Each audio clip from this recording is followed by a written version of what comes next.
Shalom.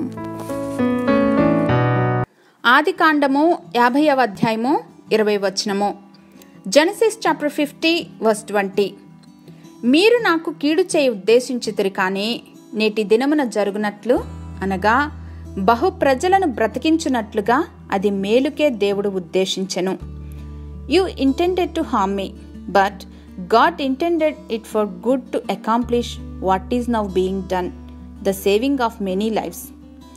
ఆదికాండము 39వ అధ్యాయంలో చూస్తే యోసేపు ఎంతో దీనస్థితిలో ఉన్నట్లు చూస్తాం. తోబుట్టువులు గతంలో బానిసగా అమ్మేస్తారు, ఇప్పుడు చెరసాల్లో ఉన్నాడు. ఎక్కడ చూసినా కూడా కొన్ని సంవత్సరాలు యోసేపు జీవితంలో నిరాశ, అవమానాన్ని ఎదుర్కొన్నటువంటి సంఘటనలే. But God's hands are all over it. మహోన్నతిని హస్తం అతనికి తోడుగా ఉండి నడిపించింది.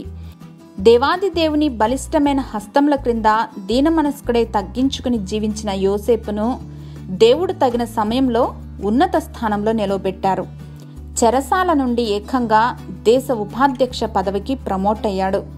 ఇప్పటి ఇతని స్థానమును బట్టి ఆ తర్వాత తన కుటుంబాన్ని కరువు నుండి కాపాడి పోషించగలుగుతాడు. కాబట్టి దేవుడు ఎలాంటి స్థితినైనా తన నామం మహిమార్థమై వాడుకొనగలరని ఈనాటి వాగ్దానము ద్వారా మనకు నేర్పిస్తూ ఉన్నారు. And that includes your situation today.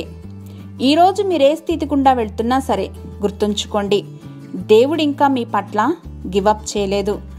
God has not let go, he's in control. Hallelujah.